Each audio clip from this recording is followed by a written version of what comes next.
Cricket South Africa this morning hosts a news conference to reflect on the Proteas' historic T20 World Cup campaign. And this is where the national cricket team appeared in a final for the first time ever, sadly failing to beat India in the decider. A few of the players will be joined by coach Rob Walter, as well as newly appointed Sports Minister Gayton McKenzie. Newzroom Afrika's Benjamin Leshoro is at the CSA's headquarters in Melrose, Johannesburg, and joins us now.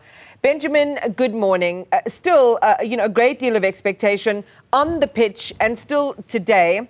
For those people who keep using the C word, and as a country, and if you invested in cricket, you know what that means.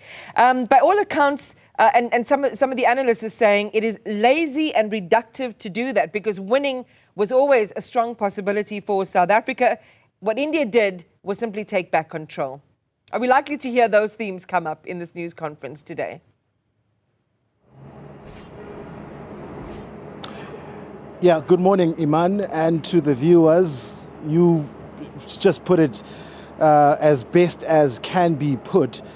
The C word users, and they call them the keyboard coaches, you sort of feel it's an unfair analysis on what the Proteas have done or did at the T20 World Cup that was held in the West Indies and USA. And it might just be, it takes looking at it in a different way. Was India just the better team on the day? The Proteas did not choke. They were just beaten by a team that's well experienced in playing World Cup finals. They've done it a couple of times. They know what it takes, and India is as good as it gets in the world of cricket. So, they had a fantastic campaign throughout the tournament, the Proteas, going 7 matches unbeaten from the start up until they got to the final. And even in the final, it was never a foregone conclusion that they're going to lose. It wasn't a thrashing or an annihilation. It was them losing tantalizingly close to coming back home with the trophy. So it's a bit of an unfair analysis on the national cricket team. So coming back to why we're here, it'll be a couple of players. We've been told Lungisani Ngidi will be here. Keshav Maharaj, I've already seen him inside there. Coach Rob Walter will be here. Also, Otneil Bartman will also be a part of that contingent who came back into the country. Remember, just a few players have come back into South Africa, and that's why there's been a bit of a muted reception, so to speak, for the national team. A lot of them have stayed overseas. They have contracts elsewhere. Some of them will be playing in Sri Lanka, in other T20 tournaments, some of them in the USA, in the other T20 tournaments. So there's only going to be fan engagement that's organized by Cricket South Africa only after the national team's tour of the West Indies, which is only at the end of August, Iman. You mentioned Keshav Maharaj going to be part of the team that will be also in that news and media junket. It's so interesting reading the analysis, Benjamin, of the moments in, as you say, this really tightly, hotly contested match and this game was unfolding.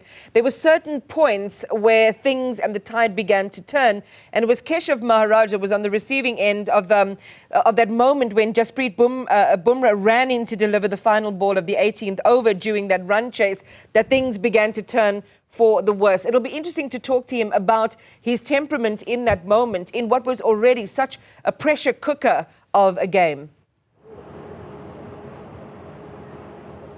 Yeah, of course, Iman. And as I said, it was a matter of the other team knowing how to deal with pressure moments. And at some point, South Africa was going at a runner ball. I think at around 30 balls to go, South Africa needed 30 runs. So you'd think nothing silly that you need to do. Just nick it, run when you can, and wait for a bad ball and put it away to the boundary, either 4 or 6. That would have done it for South Africa. But the lack of experience in matches like that, matches that matter, did show for the Proteas. But the fact that they got to a final for the first time ever shows progress, shows that there's lessons that have been learned in the past, and lessons that, there's no better team to learn from than India. The likes of Jasprit Bumrah would have shown them how it's done. and how to deal with certain moments when it matters most. So it'll definitely be interesting to hear what the likes of Keshav Maharaj have to say as a tail batsman, or batter as they're called these days. It's normally at a point when the team desperately needs runs. That 10 that you can get, 15, will make a massive difference in whether the team comes back home with a trophy or not. As you say, in his case, still developing his experience. And I really, really hope and pray that his spirit is not going to be broken. We need him to be buoyed by having been on this massive, massive stage and being able to pivot more into his strength, supported by a team, the team management and the captain as well. All right, let's talk about their reception. What's laid on? South Africa still, this is such a massive moment for us to celebrate. And we also have great expectations of the new Sport Minister. Gayton McKenzie is going to be there. We're also looking at whether he's going to bring a new vision, but more importantly, giving teams like this the support that they need to take their performance over the line into victory. Yeah. As I said earlier, Iman, one of the reasons behind the muted reception for the Proteas is that they're coming back in dribs and drabs. There's not an opportunity for that hero's welcome that you'd expect when a national team has done pretty well, and that'll come later. But also a lot of people have been criticizing them. I mean, as soon as they lost in that game, they were called chokers. The word chokers was trending on X, and it's something that we've avoided saying throughout the campaign, throughout the time that they were there, because of just what it means to the Proteas and how it can affect them. So there's been a bit of a muted reception for them in terms of that. But another thing that would have contributed to that is the awkward times, or the time zone of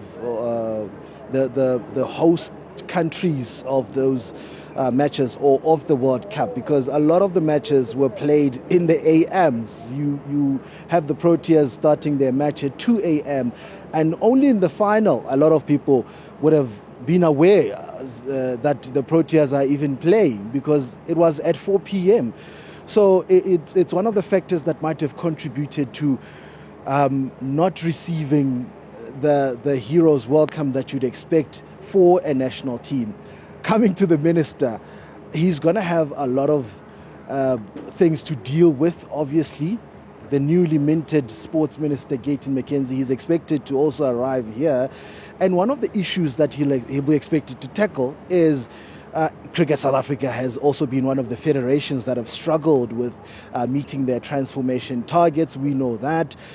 He'll be expected, we'll hear what his policies are with regards to that, and whether he'll be continuing from where the previous minister Zizigota left off. He's talking a big game, Gayton McKenzie, but having been sworn in just recently, the real work now begins. He'll be expected to, the likes of Boxing South Africa have had a lot of problems with a new board recently appointed by the previous minister, so he'll have a lot to deal with in terms of the federations, especially SAFA, Cricket South Africa, SA Rugby, as well as Boxing South Africa. Iman.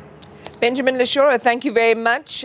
We await the news conference from Cricket South Africa, and some members of the T20 team will be on that panel as well. And we'll bring that to you live as soon as it is available.